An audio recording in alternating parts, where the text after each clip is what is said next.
Bonjour à tous et bienvenue dans cette nouvelle vidéo review.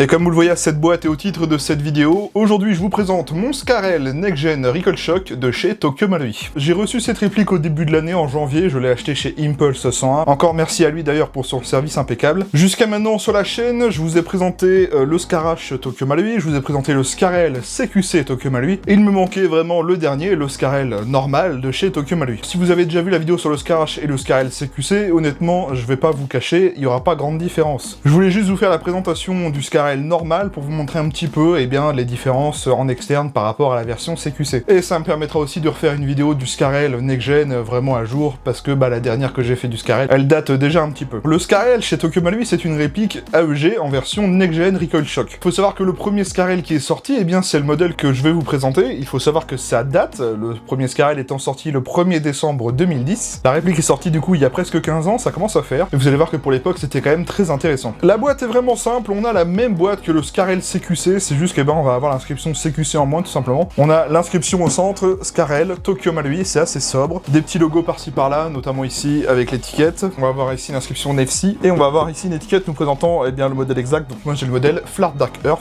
et sinon ça reste une boîte Marui, vous savez, très simple avec ASGK, etc. Ouvrons la boîte et regardons son contenu. Et voilà comment ça se passe en interne. On va retrouver la réplique disposée comme ceci avec son chargeur. Vous avez un emplacement ici pour le manuel, la réplique au centre, le chargeur en bas, la petite boîte d'accessoires qui va contenir le sachet avec l'outil pour régler le sight avant, un échantillon de billes de 0,20 g. Normalement, vous avez aussi un capuchon de sécurité qui a dû se glisser sous la boîte. Vous savez à quoi ça ressemble, c'est le petit capuchon orange. Sous la garniture de la boîte, on ne la voit pas, mais vous avez aussi la tige de remplissage rapide du chargeur avec la baguette poussoir et la tige de nettoyage des bourrages. Ici, on va avoir le chargeur de la réplique, chargeur mid-cap de couleur FDE de 82 ou 30 billes. Oui, on peut changer la capacité, on va y revenir après. C'est typiquement les mêmes chargeurs que pour les M4 Next Gen. Et on va avoir la réplique au centre, maintenue par du velcro. Voici donc la réplique du jour, le Tokyo Marui Scarel Next Gen Recoil Shock, en version canon long et couleur FDE. Voilà. Je suis content de vous présenter cette réplique parce que pour le coup, on va avoir fait le tour de tous les Scar Next Gen de la marque. Bon, avant toute chose, on va commencer par l'historique de l'arme réelle. Le FN Scar Special Operation Force Combat Assault Rifle est un fusil d'assaut de conception belge fabriqué par la FN Airstall. Le Scar se présente en deux versions, le Scarel pour light appelé MK16 par les forces armées des États-Unis, chambré en 5,56 mm autant, et le Scar H pour Heavy MK17, chambré lui en 7,62 par 51 mm autant. Les Scarel ou H sont des armes modulaires à verrouillage rotatif, tirant à culasse fermée, fonctionnant par emprunt de gaz en un point du canon, et un piston à course réduite indépendamment des pièces mobiles. Refroidi par air et alimenté par chargeur, le tenon d'armement peut être installé à gauche ou à droite, le sélecteur de tir et l'arrêtoire de chargeur sont ambidextres, par contre l'arrêtoire de glissière est uniquement placé à gauche. Tokyo Marui est le fabricant le plus emblématique du monde de l'airsoft depuis des décennies. La marque a pour habitude de proposer des répliques airsoft à la finition très soignée et au fonctionnement très fiable. Tokyo Marui nous propose ici le Scarel MK16 mode 0 en version Next Gen Recoil Shock, avec un corps disposant d'un upper en aluminium CNC et d'un lower en polymère. Il s'agit ici de la version FDE avec une finition exemplaire, on retrouve un garde-main RIS et une crosse repliable, rétractable avec repose-joue réglable également. En interne, cette réplique dispose d'un moteur high torque EG1000, d'un système hop-up réglable, d'un système low-back et d'une fonction d'arrêt de tir qui, comme sur l'arme véritable, bloquera le tir lorsque la dernière bille du chargeur aurait été tirée. Voilà donc pour l'arme et la réplique. Pourquoi il y a deux versions typiquement sur les Scar de Marui? Je ne sais pas pourquoi Marui s'obstine à faire ce genre de truc. Bon, ça fait déjà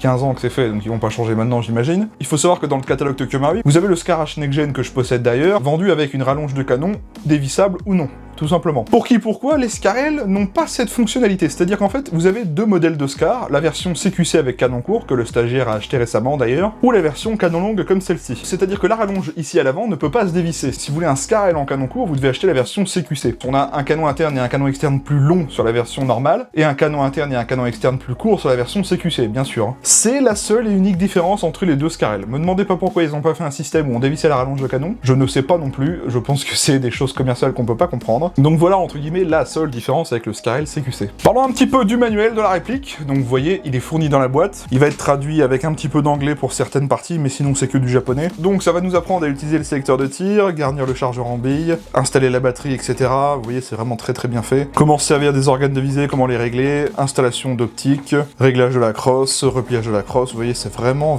complet, il n'y a rien à dire. Les manuels Marui sont très bien détaillés. Là-dessus, aucun problème. Ça vous explique même comment fonctionne le système d'arrêt de tir si c'est votre premier les next-gen, enfin bref, vous allez voir, c'est vraiment pas compliqué. Et à la fin, vous avez toujours un plan éclaté de la réplique avec toutes les pièces et les références en dessous. Donc si un jour vous avez besoin d'une pièce, n'hésitez pas à vous reporter au manuel pour demander la pièce, et bien à votre vendeur, hein. C'est toujours fait pour ça. Si vous achetez une réplique de chez Tokyo Marui ou autre, si vous avez la chance d'avoir un manuel papier dans la boîte, lisez-le, ça apporte toujours plein d'infos. Bon point à Marui parce que même à l'heure actuelle, il continue de faire comme ça. Alors, comment est-ce qu'elle fonctionne cette réplique? On est là sur une réplique AEG Next-Gen Recall Shock. Qu'est-ce que c'est une réplique Next-Gen chez Tokyo Marui? C'est la même chose qu'un AEG, mais avec des fonctions supplémentaires et un peu plus réalistes. C'est comme sur un AEG classique, mais avec des fonctions réalistes supplémentaires. On a une batterie et une gearbox, donc la gearbox, je rappelle, ça comprime l'air et ça sert à propulser la bille avec le mode semi et full automatique. Et on va avoir des fonctions en plus, c'est-à-dire qu'on va là, sur les Next-Gen, on va avoir un système d'arrêt de tir en fin de chargeur, donc en gros, quand votre chargeur est vide, la réplique s'arrête de tirer, comme le vrai modèle. Une petite simulation du recul avec un effet de contre-masse qui se déplace dans la réplique, et vous avez la fausse culasse qui va bouger à chaque tir, comme ceci. C'est ça les principales caractéristiques du système Next-Gen Recall Shock, c'est pour simuler et avoir des fonctions réalistes en plus. C'est pour faire comme sur le vrai, tout simplement. C'est d'ailleurs pour ça que moi, j'utilise beaucoup de Next-Gen quand je vais jouer, parce que j'aime ces fonctions réalistes supplémentaires. Bien sûr, tout cela a un coût, on y reviendra à la fin de la vidéo. C'est pas les répliques les moins chères, loin de là, mais c'est ce que moi je préfère en tout cas pour jouer. Et donc ça se désigne sous le nom Next-Gen Recall Shock, ou appelé aussi NGRS, tout simplement. Voilà, sachez que Marui a fait plein de modèles. D'ailleurs sur ma chaîne, vous retrouverez une playlist où il y a tous les modèles Next-Gen que j'ai testés. On va regarder les marquages de cette réplique, parce que oui, elle en a. Marui a quand même l'avantage d'avoir des répliques avec des vrais marquages, et ça c'est cool. Donc moi j'ai pris la version canon long FDE, vous voyez, et on va commencer ici. Tout en haut de la réplique, sur le corps en aluminium, on a un marquage au laser, FN Airstyle Belgium, avec un numéro de série. En dessous, MK16 mode 0, alors MK16 c'est l'appellation par les forces armées des États-Unis, donc MK16 c'est le SCAR-L, MK17 c'est le SCAR-H, enfin bref, vous avez compris le truc. Calibre 5,56 mm, donc ça c'est pour correspondre au calibre réel de l'arme, un petit numéro de série aussi. Le marquage du sélecteur de tir,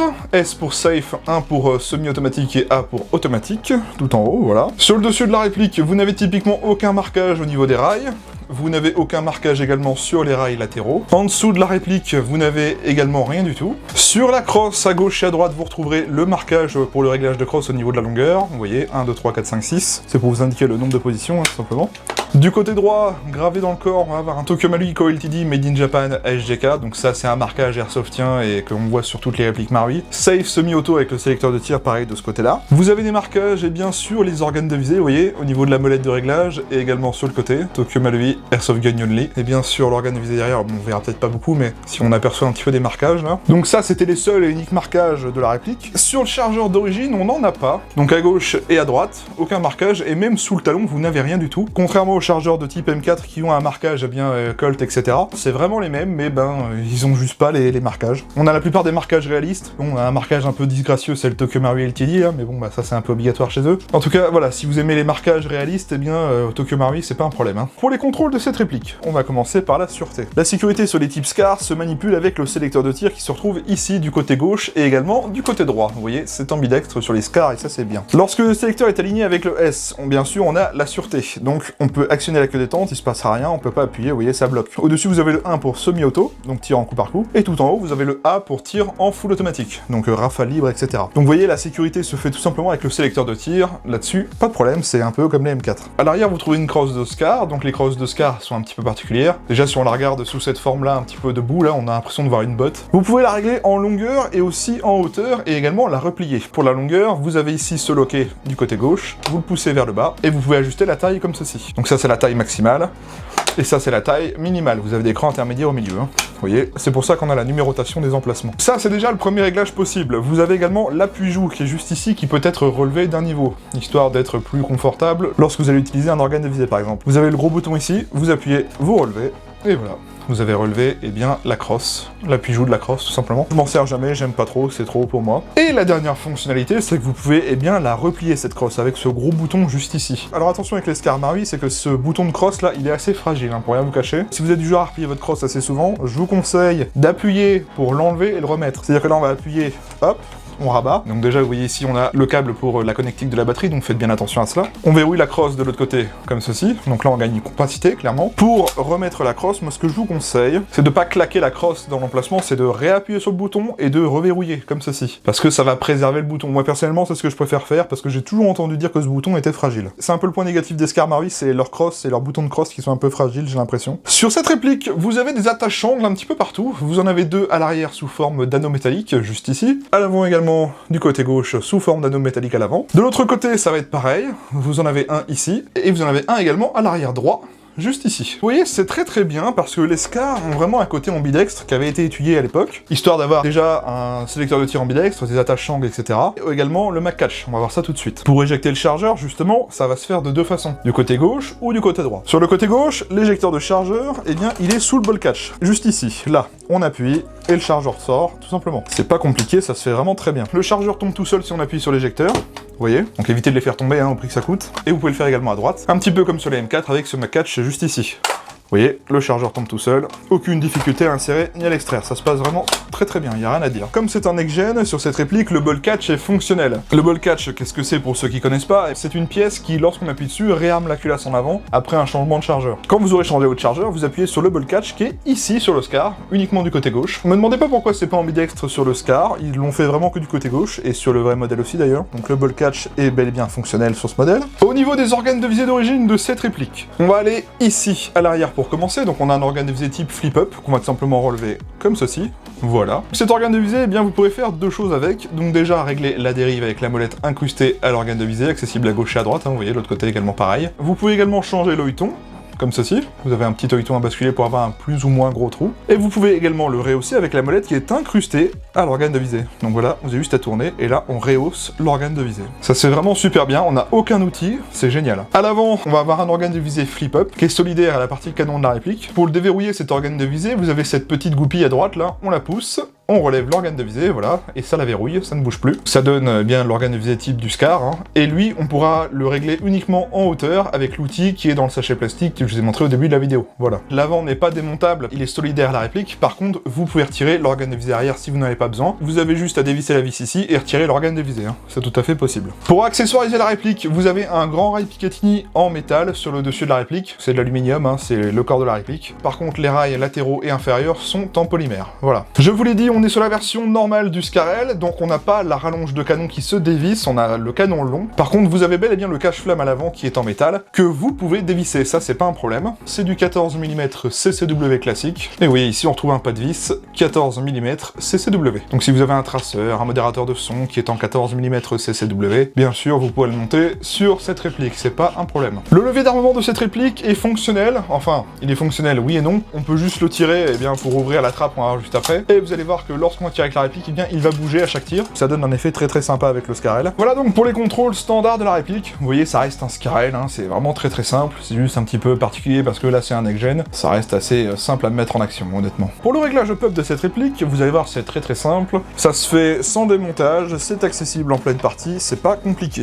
Vous allez du côté droit, juste ici, et puis vous allez tirer le levier d'armement. Donc le levier d'armement, moi je vais le tirer de l'autre côté, vous êtes obligé de le maintenir, malheureusement ça se bloque pas en arrière, mais c'est pas bien compliqué, hein. Donc on tire, et vous voyez, ça ouvre ici la trappe de réglage du hop-up. On voit l'inscription hop juste ici. Et la molette de réglage, eh bien, se trouve ici. Vous voyez, ça c'est vraiment très bien. En pleine partie, on n'a aucune complication à aller régler le hop-up. Il n'y a pas de démontage à faire. C'est un petit peu comme sur les M4 AEG. On a du joint hop-up Marui standard, donc voilà. Ça fait très bien le taf en sortie de boîte, je vous assure. À l'heure actuelle, j'ai changé les canons de mes répliques et j'ai toujours laissé les joints hop-up Marui parce qu'ils fonctionnent super bien en sortie de boîte, y a rien à faire. Un joint hop-up sur les répliques Marui, je vous conseille de le changer uniquement quand il en peut plus et qu'il est mort, mais ne le changez pas avant, ça sert à rien, ils font très bien leur taf. Et donc sur cette réplique, lorsque je l'ai reçue, eh ben j'ai fait changer le canon interne par contre. C'est la seule modif que j'ai fait à l'heure actuelle. Quand j'ai fait le test de tir, la réplique était full d'origine, avec le canon d'origine, donc ça nous permettra de voir un petit peu ce que ça donne déjà en sortie de boîte. Par contre au test chronie, là j'avais fait le changement de canon. Vous verrez la seule différence à ce niveau-là, mais voilà, pour vous dire à l'heure actuelle où je fais la vidéo, il y a juste le canon qui a été changé. J'ai mis un PDI histoire de gagner quelques FPS et une meilleure précision, même si c'est déjà très bien en sortie de boîte, je vous l'assure. En tout cas voilà, le hop-up est simple, accessible et performant, donc rien à dire, c'est parfait, c'est Marui quoi. L'emplacement de batterie de cette réplique. Alors,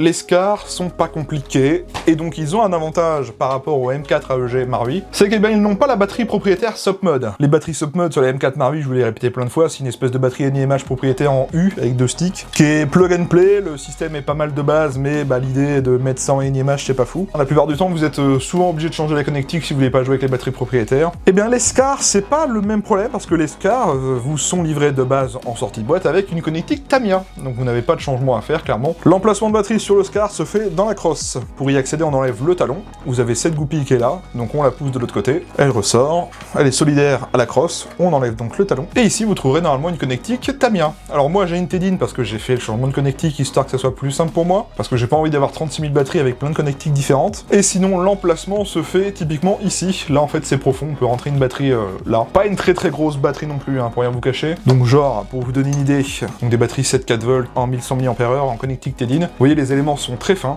Donc ça rentre sans problème dans la réplique. Si ce genre de batterie vous intéresse, je vous mettrai le lien en description, bien sûr. Vous avez quand même un emplacement qui est pas non plus ultra galère. Le plus chiant pour mettre la batterie dans la réplique, je vous le dis tout de suite, c'est de leur fermer le talon de la crosse avec la goupille, parce que ça vient se foutre dans les câbles, mais une fois qu'on a le coup de main, ça se fait vraiment très bien. On va se faire un petit test de tir à vide. Si vous achetez une réplique Marui un jour et que vous changez la connectique, ne mettez jamais de 11.1 dans une réplique Tokyo Marui, en tout cas d'origine. Et même upgrade, ça me viendrait pas à l'idée. Les répliques Marui sont des répliques japonaises qui sont conçues pour des normes de puissance très faibles par rapport aux nôtres. Tirer avec du 11 ans en sortie de boîte dans une réplique Marui qui est pas conçue pour, ça va pas durer longtemps, clairement. Surtout le système next-gen, il va pas kiffer, vous allez avoir une casse quelque part. Moi, depuis que je joue à l'airsoft et que je n'utilise que du next-gen, j'utilise toujours et uniquement de la 7.4. Je n'ai jamais mis de 11.1 dans mes répliques next-gen, parce que d'une, ça ne sert à rien, parce que vous allez voir qu'en 7.4, ça réagit quand même très bien. Et de deux, eh bien, j'ai pas envie de péter la réplique. Donc, ben non. Si vous achetez cette réplique, ne mettez pas de 11.1, prenez de la 7.4, tout simplement. Donc là, j'ai mis une batterie, on va voir ce que ça donne. Ah, ça ne tire plus. Ne vous inquiétez pas, c'est normal, c'est tout simplement le système next-gen, comme je vous l'ai expliqué. Donc elle a tiré une fois parce que j'ai appuyé sur le ball catch, histoire de faire comprendre que j'avais changé le chargeur, mais vous voyez que mon chargeur il est bien vide. Hein. Là par exemple, si j'appuie sur le ball catch et que je n'ai pas de chargeur dans la réplique, je vais pouvoir tirer parce qu'elle détecte pas de chargeur. C'est ça en fait le système next-gen, c'est qu'en gros, dès que je mets un chargeur vide et qu'elle détecte que c'est vide, on peut plus tirer. La seule façon de retirer, c'est de mettre un chargeur plein et d'appuyer sur le ball catch. On a la culasse qui bouge. Et vous avez remarqué, la réplique a un petit recul. On va regarder un petit peu la queue de détente. Les répliques Marui ont une queue de détente qui est un petit peu filante. Alors, il y a une petite résistance quand même avant le tir. Ça va se faire un petit peu à ce niveau-là, vous voyez. C'est assez filant quand même, hein. C'est pas très prononcé. On a une légère résistance et après, on a le tir. Trigger reset mécanique, on l'entend. Plutôt long. Vous voyez. Je peux quand même enchaîner le semi, hein. Vous voyez que ça marche quand même très bien. Alors faut pas avoiner comme un malade avec les répliques Marui d'origine, surtout avec les next-gen. Vous pouvez facilement la bloquer, par exemple si vous enchaînez le semi trop vite. Donc si ça arrive, vous repassez un coup en full et vous débloquez, mais voilà, faut pas non plus y aller comme un malade. Et en full, ça donne ceci. Oui, on a la culasse qui bouge à chaque tir. De l'autre côté, on a le levé d'armement. C'est très sympa. On a un bruit très spécifique avec les SCAR. Et puis bon, on a quand même une petite sensation de recul hein, quand on tire. Regardez de près. Vous voyez que ça bouge quand même un peu. C'est super sympa. Moi, je n'utilise que ça à l'heure actuelle, que du next-gen, parce que j'aime le système d'arrêt de tir, j'aime la petite sensation de recul à chaque tir. Les répliques next-gen, chez Marui, je les conseille vraiment à des gens qui recherchent un petit peu les manipulations réalistes. C'est pas non plus du GBBR, loin de là, au niveau des sensations, mais on s'en rapproche beaucoup plus qu'avec un AEG classique, clairement. La question qu'on me pose souvent avec ces répliques, est-ce qu'il y a un système de changement de ressort rapide? Non. Aucune réplique Marui, de toute façon, dans leur catalogue, n'a de système de changement de ressort rapide, et même dans les dernières qui sortent. Alors oui, ça peut paraître un peu naze et vieillissant pour certains, je l'accorde, parce que oui, on est en 2025, il n'y a toujours pas de système de changement de ressort rapide. Je pense, et c'est même une certitude, que Marui ne met pas de système de changement de ressort rapide, parce que les répliques Tokyo Marui de base sont censées être vendues au Japon. Marui ne s'intéresse qu'au marché japonais et non pas au marché mondial. Ils se disent, pourquoi mettre un système pour augmenter la puissance, quand de toute façon, chez nous, on ne peut pas dépasser les 0,9 joules? Pourquoi aller faire de la recherche et du développement dans un système qui ne servira de toute façon jamais sur leur propre marché? Du coup, non, pas de système de changement de ressort rapide, donc la seule et unique façon de changer la puissance de ces répliques, eh bien c'est forcément d'ouvrir la gearbox et d'aller changer le ressort. Mais voilà, vous n'avez pas typiquement de changement de ressort rapide sur les répliques Marui. Si vous voulez changer la puissance, faut l'ouvrir. On va parler un petit peu du chargeur, donc des chargeurs de 82 billes ou 30 billes, parce que vous pouvez les passer en 30 ou en 82 coups. Pour ce faire, vous avez une toute petite vis juste en dessous du chargeur, vous dévissez cette vis, vous pourrez ensuite sortir tout le bloc du chargeur par le haut. De ce côté-là, vous avez un espèce de levier, vous pouvez basculer à gauche ou à droite. Donc à gauche, vous êtes en 82 et à droite en 30 billes. Bref, c'est histoire de donner une capacité réaliste au chargeur. Si jamais vous souhaitez jouer avec les vraies capacités, donc avec un chargeur de 30 coups par exemple, voilà, c'est tout à fait possible. Sinon, c'est des chargeurs mid-cap de 82 coups. Il existe aussi des chargeurs high-cap avec molette. Personnellement, je les conseille pas parce qu'on perd le système d'arrêt de tir à vide. À moins que vous tiriez comme un gros malade, et personnellement, moi je préfère recharger souvent et avoir une capacité un peu plus réaliste, même si c'est pas du 30 coups, que d'avoir des chargeurs de 300 coups ou de 450 coups. coup, et vous êtes tout le temps en train de molter, et puis de toute façon vous avez l'effet maracas, et ça, moi j'ai horreur de ça. Sur les Scarel Mark 8, au niveau compatibilité des chargeurs, c'est pas compliqué, vous achetez tout simplement les chargeurs d'origine, soit les chargeurs M4 noirs comme celui-ci, donc ça c'est mes chargeurs d'M4 pour MK18, URJ, etc. Moi j'ai mis une tirette MagPul, mais typiquement c'est les mêmes, à part la couleur, ça va rentrer sans problème, et on a l'arrêt de tir bien sûr qui est fonctionnel.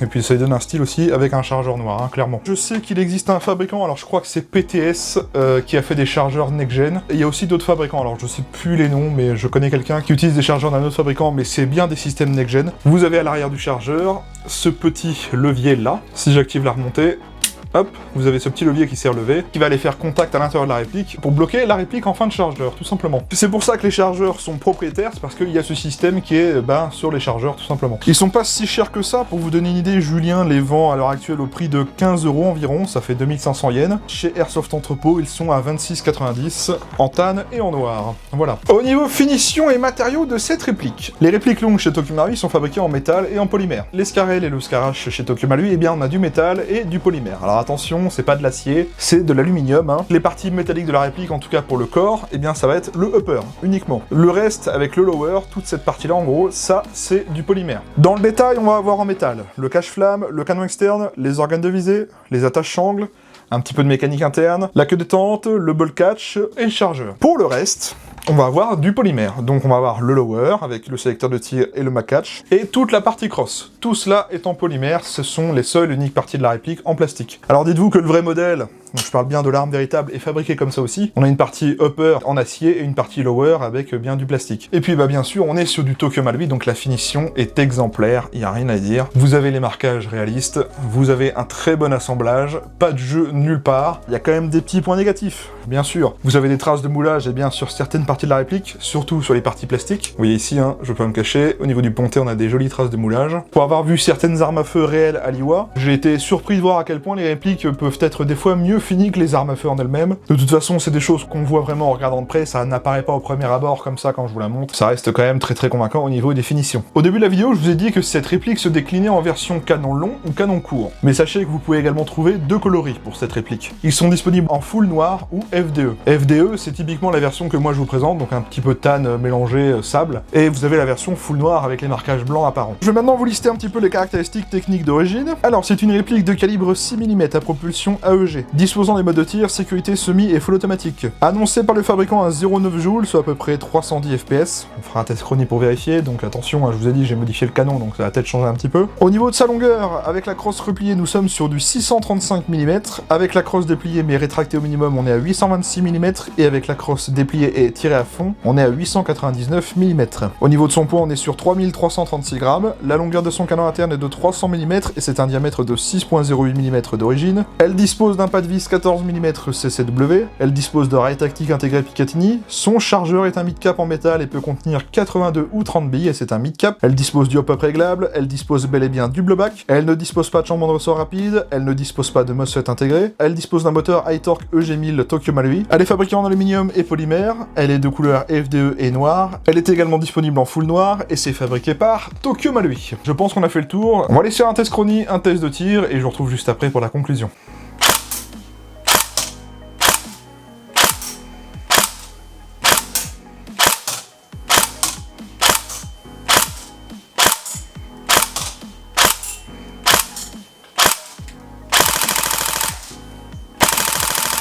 En valeur la plus haute, on a 325, en valeur la plus basse, on a 317. Sachant que j'ai changé le canon interne et que j'ai mis un PDI 601, on a gagné un tout petit peu de FPS, dû au canon interne. Hein. De base, on a 0,7 joules, 0,8 joules, on est quasiment arrivé à 1 joule avec le canon de précision. Test de tir du Scarel de chez Tokyo Marui.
que dire à part que, comme d'habitude, c'est très performant avec Tokyo Marui en sortie de boîte. Possédant déjà le Scarache, eh bien je vous dis que le Scarel fonctionne tout aussi bien. Si vous aimez les Scars et que vous cherchez un EBBR, foncez.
Je ressors donc du test de tir. Alors que vous dire de cette réplique? C'est Marui, ça fonctionne bien. Oui, je sais, je suis pas objectif, mais qu'est-ce que vous voulez que je vous dise? En sortie de boîte, aucun problème, vous l'avez vu. Faut savoir que quand j'ai fait le test de tir, la réplique était full d'origine. J'avais même fait le test avec une batterie en Tamiya à l'époque. On a de la portée, on a un groupement qui est quand même très correct. J'avais fait le test à la 0,25. On peut utiliser aussi de la 0,28, c'est pas un problème. De 10 jusqu'à 45 mètres, aucun problème à toucher la cible, même quand il y a un peu de vent. Donc autant vous dire que en pleine partie, un être humain standard à cette distance, vous le toucherez vraiment aisément. Voilà. Si vous achetez cette réplique parce que vous avez envie d'avoir un truc qui fonctionne et qui tire bien en sortie de boîte sans rien avoir à faire et sans ouvrir la réplique et mettre les mains dedans, ne cherchez pas, les répliques Next-Gen Tokyo Marui, ça fonctionne très bien. Au niveau de ses sensations de tir, que dire, hein, j'aime beaucoup le système Next-Gen, de toute façon je m'en passerai pas, à l'heure actuelle pour vous dire, dans ma collection je n'utilise que du Tokyo Marui en Next-Gen. Au niveau finition et matériaux, rien à dire, c'est du Tokyo Marui, c'est très sympa. Bon, le seul point négatif que je donne à la réplique, clairement, c'est éventuellement le bouton de repliage de la crosse qui peut être fragile. Faites vraiment gaffe à pas vous péter la gueule avec ce genre de réplique dans les mains, parce que je pense que si vous tombez sur la partie cross,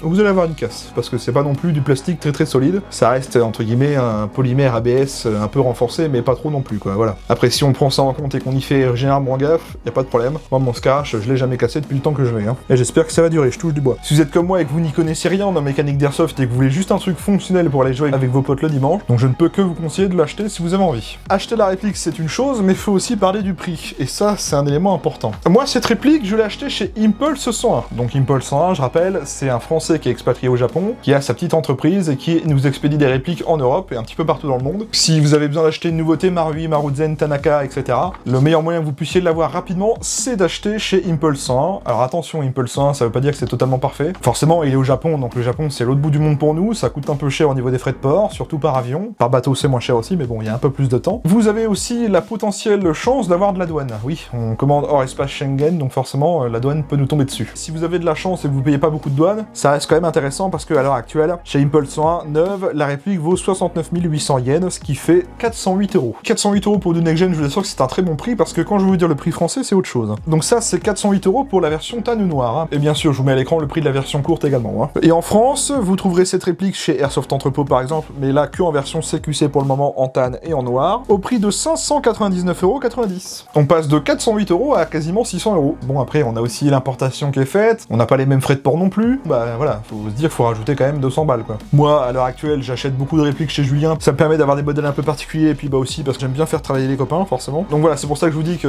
c'est bien d'acheter du Next-Gen à condition d'avoir le budget. Si vous êtes débutant et que vous commencez le loisir, généralement, je pense que vous allez peut-être pas mettre 600 balles dans une réplique, et ça, je peux le comprendre. Si par contre vous êtes débutant et que vous avez envie, et surtout que vous voulez un truc fiable et qui fonctionne bien, et si vous avez le budget, oui, vous pouvez acheter du Marui, c'est pas un problème. Au niveau du prix des chargeurs, ils sont dispo également chez Airsoft Entrepôt, au prix de 26,90 € unité. Au Japon, chez chez Impulse, c'est dispo pour à peu près 15 €, donc ça fait 2500 yens à l'heure actuelle. Donc je résume, hein, Tokyo Marui c'est très bien, mais c'est pas non plus la marque qu'il faut viser si on est débutant, sauf si bien sûr vous avez l'envie et le budget, hein, clairement. Écoutez, je pense qu'on a fait le tour de cette réplique. Voilà, je suis content de vous avoir enfin présenté mon Scarel. Je suis content parce que pour le coup, on va avoir fait le tour de tous les Scars next-gen sur la chaîne, pour le coup. On va avoir fait le Scar H, le Scar LCQC et le Scar L long. Je vous rappelle, vous avez une playlist regroupant toutes les reviews des répliques next-gen que j'ai fait sur la chaîne. Je vous la mets en dessous en description également. Si jamais ça vous intéresse et vous voulez soutenir la chaîne YouTube, vous pouvez utiliser les liens affiliés qui sont en description. Si vous utilisez un des liens affiliés sur un des sites partenaires, en faisant une commande, eh bien, vous me permettez de toucher une petite commission sur la vente. Je vous rassure, vous ne paierez rien de plus. C'est totalement gratuit. C'est pour soutenir la chaîne si vous avez envie, bien sûr. Hein. Il y en a beaucoup parmi vous qui l'ont fait, il y en a toujours qui continuent à le faire. Un grand merci à tous ces gens-là, en tout cas. Je remercie encore une fois Impulse 101 pour son très bon travail. C'est chez lui que j'ai acheté la réplique. Julien et moi, on travaille ensemble et c'est toujours un plaisir pour moi de lui faire un petit peu de pub. Bien sûr, je vous mets tous les réseaux sociaux et les liens de Impulse 100 en description. Et bien sûr, vous retrouverez en description tous les liens des articles dont je vous ai parlé dans la vidéo. Dans la description, je vous inclus également un lien qui vous renvoie vers toutes mes annonces d'occasion. C'est là que je poste le matos que je teste et que je revends moins cher. Donc si vous êtes débutant et que vous souhaitez vous équiper pour pas grand-chose, eh bien si ça vous dit, vous avez toutes mes annonces d'occasion. Faut aller voir assez régulièrement, hein, parce que je mets à jour le site assez souvent quand même. Ça vous renverra vers une page Google Doc et là vous retrouverez toutes mes annonces. Vous trouverez également le lien de ma chaîne Twitch en description. C'est sur cette chaîne que je stream de temps en temps avec des potes sur des jeux vidéo. Donc si vous aimez le jeu vidéo et que vous voulez venir parler avec moi en live, eh bien n'hésitez pas, c'est fait pour ça. Abonnez-vous à la chaîne, comme ça vous aurez la notif dès que je vais streamer. Je vous invite à venir vous abonner à ma chaîne YouTube. Pensez bien à activer la cloche et les notifications. C'est grâce à cela que vous verrez quand je sors que je programme une nouvelle vidéo review. Si vous voulez rien louper de ce qui se passe sur la chaîne, c'est ce qu'il y a de mieux à faire. Profitez-en, c'est totalement gratuit. Vous avez juste à cliquer sur s'abonner et activer la cloche à côté. Vous avez également le lien de tous mes réseaux sociaux en description, Facebook, X et Instagram. C'est du contenu bonus en plus de YouTube. J'y poste des stories, des photos, des posts communautaires quand j'achète du matos ou je vais jouer à l'airsoft par exemple. C'est mes réseaux sociaux, les liens sont en description. Utilisez-les si vous voulez. Si la vidéo vous a plu, n'hésitez pas à liker, commenter et partager cette vidéo. Dites-moi ce que vous avez pensé de la présentation de cette réplique. Dites-moi ce que vous pensez des Scars de chez Marui. Dites-moi aussi ce que vous pensez des répliques next-gen de chez Tokyo Marui. Est-ce que vous en avez? Est-ce que vous en avez eu? Est-ce que vous en êtes déçu? Est-ce que vous en êtes content? Est-ce que vous avez eu des problèmes? La partie commentaire est un espace d'échange, c'est vraiment fait pour parler entre nous. Profitez-en, je réponds à tout le monde, c'est fait pour ça. Sur ce, la vidéo est dès à présent terminée, j'espère que ça vous a plu. Je vous retrouve donc la semaine prochaine pour d'autres reviews. Je vous souhaite à tous un bon week-end, de bonnes vacances si vous y êtes, et puis moi je vous retrouve très vite pour d'autres vidéos.